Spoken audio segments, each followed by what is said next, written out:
BA first year, first semester, English, unit 3।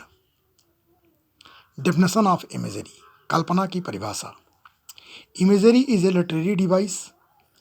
कल्पना एक साहित्यिक युक्ति है that refers the use of figurative language, जो कि अलंकारिक भाषा का प्रयोग करती है to evoke a sensory experience, संवेदनशील अनुभवों का आह्वान करने के लिए, और create a picture with words for reader, या पाठकों के लिए शब्द चित्र उत्पन्न करती है। By utilising effective descriptive language, एक प्रभावशाली विवरणात्मक भाषा तैयार करने के लिए, उपयोग करने के लिए, एंड फिगर ऑफ स्पीच और अलंकारों का, writer appeals to readers sense of sight, लेखक पाठक के दृश्य की भावों को प्रार्थना करता है, टेस्ट उसकी रुचियों का, स्मेल गंध का, टच स्पर्श का, एंड साउंड और आवाज़ का, एज वेल एज उसी तरह से इंटरनल इमोशन एंड फीलिंग, आंतरिक अनुभूत और मनोभावों को। देयरफॉर इसलिए imagery is not limited to visual representation, कल्पना केवल दार्शनिक प्रस्तुतिकरण तक सीमित नहीं है और मेंटल इमेज या मानसिक आकृतियों तक, बट लेकिन आल्सो इंक्लूड्स फिजिकल सेंसेशन, इसमें भौतिक संवेदनाएं भी जुड़ी हैं, एंड इंटरनल इमोशन और आंतरिक भाव का भी योग होता है।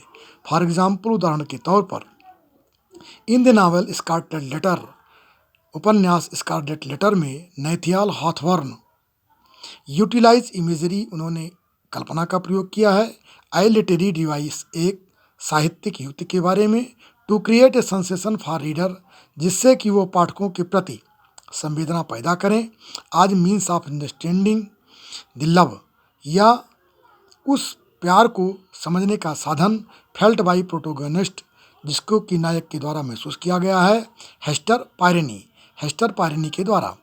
लव प्यार, वेदर न्यूली बॉर्न, चाहे नवजात प्यार हो, or arouse from death like slumber, या मृत्यु जैसी झपकी से उत्पन्न हुआ हो, मस्ट ऑलवेज क्रिएट सनशाइन, अवश्य सनशाइन चमकपन को उत्पन्न करता है, फीलिंग द हर्ट, वो हृदय को भरता है, सो फुल ऑफ रेडियंस, जो कि झलक से परिपूर्ण है, that it overflows upon the outward world, ये बाह्य संसार में एक बाढ़ की तरह प्रवाहित होता है। यूजिंग डिस्क्रिप्टिव लैंग्वेज, विवरणात्मक भाषा का प्रयोग करते हुए, एन इफेक्टिव प्रभावपूर्ण रूप में, एन अनिक वे और अद्वितीय रूप में, हाथवर्न इवोक्स फीलिंग्स, हाथवर्न उस भावना का आह्वान करते हैं, एंड अलाउ द रीडर, और पाठक को अलाउ करते हैं, एंड इंटरनल इमोशन, उसके आंतरिक भावों को, रिस्पॉन्स इन रिएक्शन, की उस प्रतिक्रिया का उत्तरदायी प्रदान करें, to his description of love, जो उनके प्यार का विवरण है। This image is specially poignant, ये आकृति वास्तव में दुखदायी होती है, and effective for readers of the novel, और उपन्यास के पाठकों के लिए प्रभावपूर्ण होती है, सिंस हेस्टर्स लव, हेस्टर के लव से ज़्यादा, इन दी स्टोरी, कहानी में, रियल्स इन डार्कनेस, जो अंधकार में परिणित होती है, सेम शर्म में, एंड आइसोलेशन और अलगाव में, द अपोजिट ऑफ सनशाइन, जो कि प्रकाश का विलोम है, एंड रेडियंस, और प्रतिभा का, आभा का, जो आभा और प्रकाश का विलोम है। हाउ एवर, किसी तरह से, हॉथवर्न्स इमेजरी, हॉथवर्न की कल्पना, अपील्स टू द रीडर्स, पाठकों को अपील करती है, प्रार्थना करती है,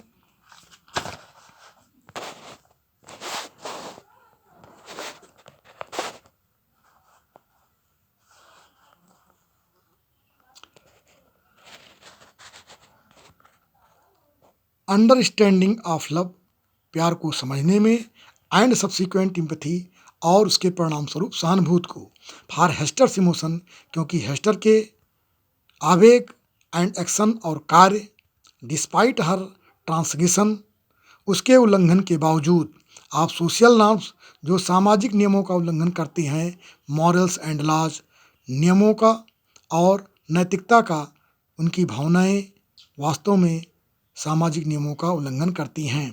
common examples of imagery in everyday speech. दैनिक कथन में इमेजरी के सामान्य उदाहरण। People frequently use imagery as means of communication. लोग प्रायः कल्पना का प्रयोग वार्तालाप के संसाधन के रूप में, फीलिंग्स भावनाओं के रूप में, थॉट्स विचारों के रूप में, and idea thought through descriptive language और विवरणात्मक डिस्क्रिप्टिव लैंग्वेज के माध्यम से अपने विचारों को व्यक्त करते हैं। Here are some common examples of imagery in everyday speech. दैनिक कथन में यहाँ पर सामान्य इमेजरी के कुछ उदाहरण हैं। The autumn leaves are blanket on the ground. पतझड़ की पत्तियां धरती पर कंबल की तरह हैं। Her lips tested as sweet as sugar. उसके ओंठों का स्वाद इतना मीठा है जितना कि sugar. His words felt like a dagger in my heart. उसके शब्द मेरे हृदय में कटार की तरह महसूस होते हैं। My head is pounding like drum. मेरा दिमाग ढोल की तरह चक्कर काट रहा है, आवाज़ कर रहा है। The kittens fur is milky. बिल्ली के बच्चों के रोएं दूध के समान हैं। The siren turn into whisper at it ended. Siren एक फुसफुसाहट में बदल जाती है अपनी समाप्ति पर। His coat felt like a velvet curtain. उसका कोट एक वेलवेट जमे हुए पर्दे की तरह है। The house look like frosted cake in winter. घर ठंडी में एक फ्रॉस्टेड केक की तरह, एक कोहरा जमे हुए केक की तरह दिखाई पड़ता है। The light under the door looked buttery. The light under the door, प्रकाश दरवाजे के अंदर, लुक्ड बटरी, क्रीम बटर जैसा दिखाई पड़ता है। आई केम इनसाइड, मैं अंदर आया, बिकॉज क्योंकि the house smells like a chocolate brown. क्योंकि यह घर चॉकलेट ब्राउन की तरह गंध मारता है, चॉकलेट ब्राउन की तरह गंध मारता है। Type of poetic imagery. कवित्व कल्पना के प्रकार। द पोएटिक इमेजरी कवित्व कल्पना। For there are 7 primary types. कवित्व कल्पना के 7 प्रकार होते हैं। दीज टाइप्स ऑफ इमेजरी, इस तरह की कल्पनाएं, often feature figures of speech, प्रायः ये अलंकार का निर्माण करती हैं। सच एज सिमिलीज, जैसे उपमा, मेटाफर रूपक, टू मेक कंपेरिजन, तुलना करने के लिए। ओवरऑल, संपूर्ण रूप से, poetic imagery provide sensory details. कवित्व कल्पनाएं एक संवेदनशील विस्तार को कल्पना करती हैं। To create clear and vibrant description, जिससे कि स्पष्ट और विवरेंट गतिमान विवरण तैयार होता है। This appeals to readers imagination, ये पाठक की कल्पना की प्रार्थना करता है। एंड इमोशंस, और भावों का, as well as their senses, जैसे उनके सेंसेस संवेदनाओं की अपेक्षा। Here are the main types of poetic imagery, यहाँ पर कुछ कवित्व कल्पनाएं हैं। विजुअल, दृश्य कल्पना। Appeals to the sense of sight, ये दृश्य के भावों को अपील करती है। डिस्कशन ऑफ कलर, जिसमें कि रंगों का विवरण होता है। लाइट का, प्रकाश का, साइज, प्रकार का, पैटर्न और तौर तरीकों का। एडिटरी, श्रवण। Appeals to the sense of hearing, ये सुनने के भावों को अपील करता है। Are sound by including melodic sound, या आवाज़ जिसमें कि मधुर आवाज़ होती है। साइलेंस, शांत की। हार्श नॉइजेज, कटु शोरगुल को। एंड इवन ओनोमोटोपैया, और यद्यपि ओनोमोटोपैया ध्वन्यात्मक अलंकार का भी प्रयोग होता है। गस्टोरी, स्वादयुक्त। अपील्स द सेंस टेस्ट, ये स्वाद के भाव को उत्पन्न करता है।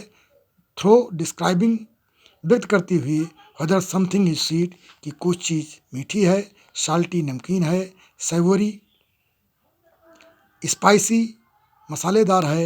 एंड सावर, और खट्टी है। टेक्टाइल, स्पर्शनीय। Appeals the sense of touch, ये स्पर्श के भाव को व्यक्त करती है। डिस्क्राइबिंग, ये बताती हुई, हाउ समथिंग फिजिकली फील्स, कि कोई चीज़ भौतिक रूप से कैसे महसूस होती है। सच एज, जैसे कि। Tactile appeals the sense of touch, ये स्पर्श के भाव को व्यक्त करती है। बाय डिस्क्राइबिंग, ये व्यक्त करती हुई, हाउ समथिंग फिजिकली फील्स, कि कोई चीज़ भौतिक अवस्था में कैसे प्रतीत होती है। सच एज, जैसे कि। इट्स टेम्पर, इसका स्वभाव। टेक्सचर रचना और अदर सेंसेशन या अन्य संवेदनाएं। ऑल्फैक्टरी सूंघने की। Appeals the sense of smell, ये सूंघने के भाव को व्यक्त करती है। बाय डिस्क्राइबिंग समथिंग्स, व्यक्त करती हुई कुछ चीज़ों के बारे में। फ्रैग्रेंस और ऑर्डर, ये गंध है या महक। काइनेटिक, गति संबंधी। Appeals the reader sense of motion, यह पाठक के गति के भाव को व्यक्त करती है। आर मूवमेंट, या उसकी हलचल को। Through describing the sensation of moving, यह गति के भावों को व्यक्त करने के माध्यम से। Or movement of an object, या किसी व्यक्ति के गति से। Organic, appeals to and communicates internal sensation. Organic, ये वार्तालाप को या आंतरिक संवेदनाओं को व्यक्त करती है, भावों को एंड इमोशंस, और उनके मनोसंवेगों को। एज ए फैटिग्यू, जैसे कि थकावट। थर्स्ट, प्यास। फियर, डर। लव, प्यार। सॉलिनेस, एकांता। डिस्पियर और निराशा, ये ऑर्गेनिक इमेजरी होती है। इस तरह से कविता में 7 इमेजरी का प्रयोग होता है। नंबर 1 विजुअल, दर्शनीय। नंबर 2 ऑडिटरी, श्रवणीय। नंबर 3 गस्टोरी, स्वादयुक्त। नंबर 4 टैक्टाइल, स्पर्शनीय। नंबर 6 घ्राणीय, सूंघने की क्षमता वाला, ओलोफैक्टी। नंबर 7 काइनेटिक, गति संबंधी। नंबर 7 ऑर्गेनिक, भावना संबंधी। धन्यवाद। वीडियो देखने के लिए धन्यवाद। कृपया यदि आप चैनल पर नए हैं तो चैनल को लाइक, सब्सक्राइब और शेयर अवश्य करें, जिससे कि आवश्यक बच्चों को लाभ मिल सके, जो किन्हीं कारणवश रेगुलर क्लास नहीं ले पाते हैं। वीडियो देखने, शेयर करने और लाइक करने के लिए धन्यवाद। कृपया चैनल को सब्सक्राइब और शेयर अवश्य करें। धन्यवाद।